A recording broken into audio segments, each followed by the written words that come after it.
is right now. He has appointed Vice President Biden to lead a team to come up with recommendations to change our nation's gun laws. And he wants recommendations on his desk by next month.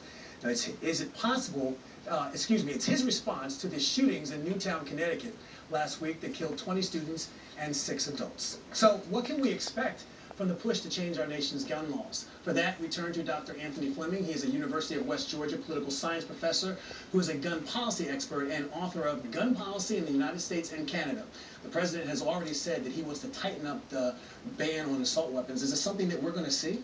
Say the assault weapons ban that was initially passed during the Clinton administration was allowed to sunset after 10 years.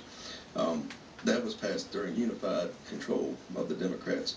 I believe that if you look historically at divided government in the United States, it's very hard for new gun control policy to pass. So my belief, based on research, would be that the assault weapons ban will not come to pass. Will not come to pass. Okay. Well, also, the president has mentioned he wants to tighten up the background checks, especially for buyers of guns from private dealers. So are we going to see something like that pass, do you think? Say, after Columbine, President Clinton pushed for child locks on firearms.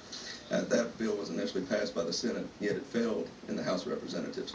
To me, that is an example of a relatively modest or incremental change. Child locks versus a gun control ban, or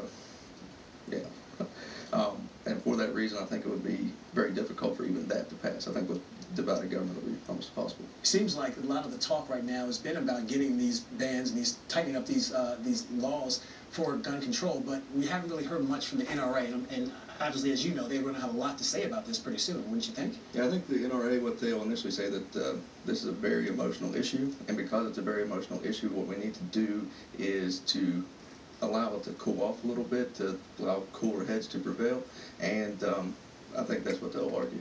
Okay. And also, too, whatever happens, the president can certainly make suggestions, but Congress has to approve it, make the laws and approve it. Is this something that, in your opinion, is better left up to, like, local governments and, county governments, state governments?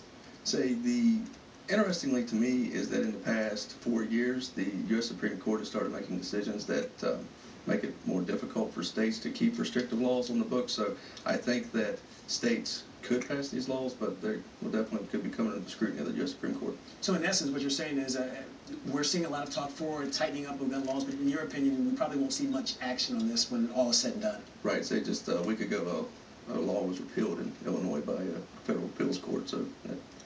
Okay. Well, Dr. Fleming, thank you so much for taking the time to join us. Thank you. All right, Stephanie, back to you. All right. Thank you, gentlemen. New at 5, Santa's getting a lot of mail.